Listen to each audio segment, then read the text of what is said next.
Oh, it's that magical time of year again. The time of year when I put together all of my Apple product boxes and list them for sale. But Thumb, you can actually sell Apple product boxes? That's right, I actually can. People have asked me about this a bunch of times because pretty common in my videos for me to find a box, a phone box or whatever, and just, oh, there's another one, and pocket it and bring it along. And it generally gets people curious as to what exactly I do with them. And to be honest, I started because I knew people bought them on eBay.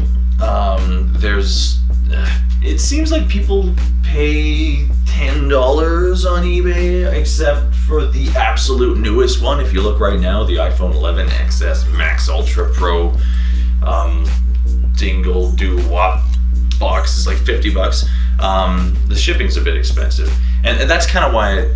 Okay, so I don't really sell them on eBay. I've never sold them on eBay because eBay takes a percentage of your of the total sale price as their cut, and the shipping cost is actually quite high. So people will pay $10 for the box, and then they'll pay $30 for shipping, which is crazy that anybody's willing to pay $40 for a box in total. But it also kind of kills the sale for the seller because eBay's going to take a percentage off of $40, and when it's only for $10, and then you're like finding it, cleaning it, taking pictures, listing it, shipping it, and tying up $30 of your money till it's shown. It's not worth it at all. So I gave up on that. But last year, around Christmas time, I posted all of my console boxes, like Xbox and Nintendo Switch and those sorts of things, and all of the phone and laptop and tablet boxes that I found, because I thought, around Christmas time there might be people, they get something new on Black Friday and then they sell the old one, or they want to sell the old one and they need a box, or they buy a gift for somebody secondhand and they want to be able to present it in the box. I figured it was a good time of year, and I was right. Let's have a look. So last year I made about $250 selling empty product boxes that I found in the recycling. And if you're looking to do the same, then some of this should help you. But I can't tell you how to go about finding them. I don't make a special effort to go looking for them. I just grab them when they appear. I used to keep a lot more than I do now, though. Like, I used to pick up computer component boxes like video cards and power supplies and processors, and boxes from cameras and lenses and watches and all sorts of stuff. But now I only keep a very few specific ones. I know a person could sell boxes from virtually anything, but it often isn't worth it, depending on two factors: how much the box is worth and how deep the market goes. The value is decided by the market. Simply put, how much people are willing to pay. And the depth of the market is how many people there are who actually want to buy one. So for those reasons, I only keep boxes from two very specific categories now: Apple products and video game products. Now, actually selling them is the real challenge.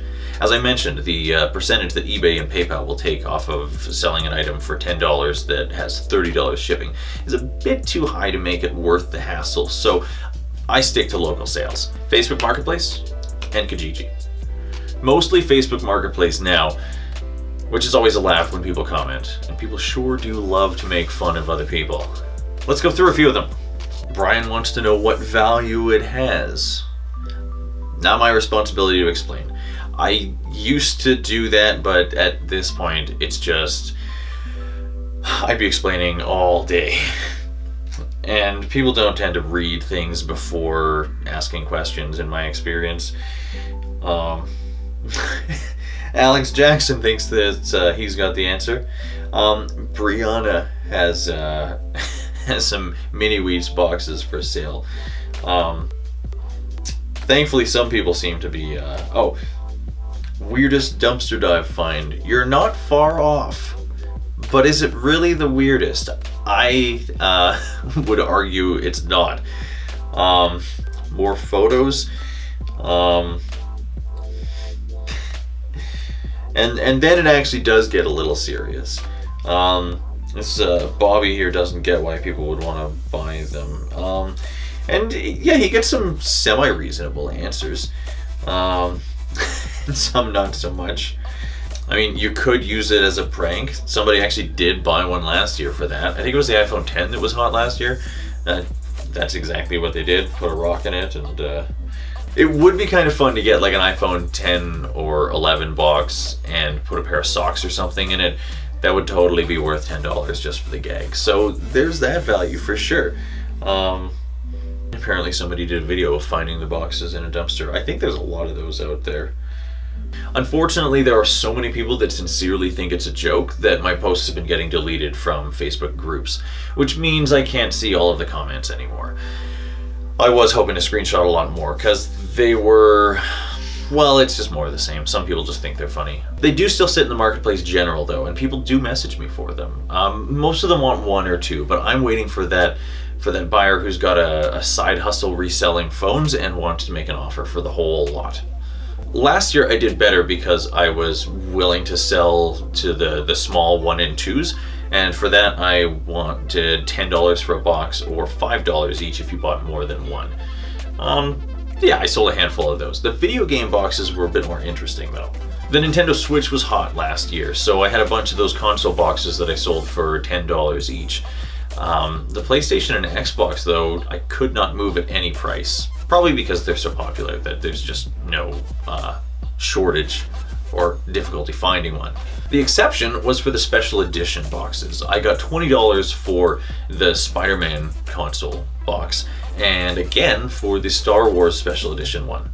Retro is different. I can definitely sell a PS1, PS2, or even Xbox, and obviously like NES, Super NES, Genesis. If I ever found a Sega Saturn box, I would keep that. Those kinds of things have value because where are you going to get one? There's nobody manufacturing them. And if that's important for your collection to have the full, the game cases can be good too, but like with all of these things, it comes down to condition. Now, if I could find a stack of absolutely mint PS2 game cases, I would be pretty stoked. I'd keep them for myself, but that definitely has value because those ones were heavily played and all of them are in garbage condition, just scratched and folded. I even found a box for an NES once and I sold it for $30, even though it was in rough shape. Supply and demand. The big question here is why? Who's buying empty boxes? I think I can break it down into 3 categories, and the first one we can get out of the way is scammers. People who want to list a phone for sale on eBay or a similar e-commerce site and then ship a box with a rock in it out to the buyer and keep the money. There are a lot of safety measures to make this really difficult to do, but still some people have gotten away with it. It happens in person too. Somebody meets up to buy a phone, but the seller uses a little sleight of hand to send them off with a box with a literal potato in it. Both of these are rare, but people think it happens a lot because scam stories travel really fast, and eBay used to have a specific policy against selling boxes on their site because of risk of fraud. The second category I'm going to call collectors. Mostly video game collectors, but I have no doubt there are phone collectors as well. And why wouldn't there be? Phones represent an incredible rate of technological advancement in a few short years. Features that came and went to match users' needs, becoming more refined with every step. The packaging is as much a representation of its time as the product itself, and Apple products show particularly fine attention to detail. There was a designer holed up for months in a packaging room, laboring over hundreds of prototypes to finally settle on a design that delivered a finely tuned and intentional first impression to a product which was the pinnacle of portable personal technology in its time. Wait for it. That 3-second delay. Completely intentional and exactly how designed. The presentation matters. The popularity of unboxing videos proves this. Apple knew that well before it was a trend, and while this may just be a cardboard box, the philosophy behind it is what put Apple ahead of the competition for so many years. That has value. The final category is, of course, resellers. Now, if you ask an individual buying a second-hand phone if they'll pay more for the box, 99% of the time they'll tell you to keep it. But sold listings on eBay show that used devices in their original box do sell for more than the device alone. If a MacBook fetches an extra $100 in the box, then it makes sense to buy a $30 box to put it in. This is especially true if the device is being purchased for a gift. Whether we admit it or not, the unboxing experience adds value to the person acquiring it. It's nice. So some people are selling one device and need a box for it, but I've learned that there are also whales out there who need bulk boxes, and more of them than you might think. Ooh. Huh. We found a buyer.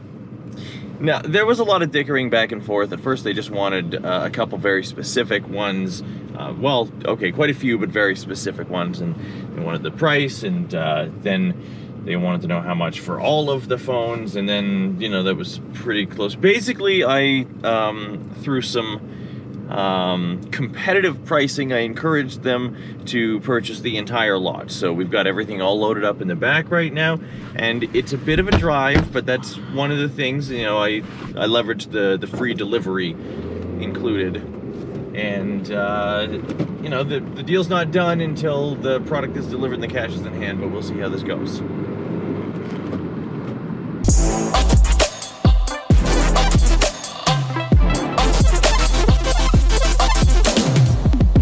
All right, we made it. Now let's run these things in, and I will let you know how it goes.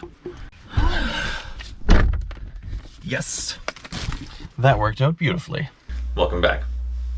That wasn't actually the only person who wanted to buy the whole stack. Now, I obviously would have made more, like 3 or 4 times as much if I sold them all individually, but I'm not really interested in spending a month photographing and listing and shipping and driving to move them all individually when I could just get rid of them all at once. These whales are my target customer, and I'm not the only one. Just look at all of the listings for brand new iPhone boxes wholesale from China. I think this is the reason the newest model's box sells for $50, is because the copycats haven't caught up with the latest design. That and the price of the device itself. Maybe if you bought a brand new phone, it would be clever to sell the box immediately. I don't want to come across as a fanboy of any particular company or brand. I'm just listening to the market, and the market exists for iPhone boxes, iPad boxes, and limited edition game console boxes. I'm sure original boxes for Gucci belts and Rolex watches and fancy sneakers would sell well too, and if I ever come across one, I will definitely give it a try. I hope you've enjoyed my take on reselling product boxes and found it helpful and informative. Please let me know if there's anything I've left out, or just share your box selling experience in the comments down below. Hit the like button. Leave it better than you found it. Keep doing the thing.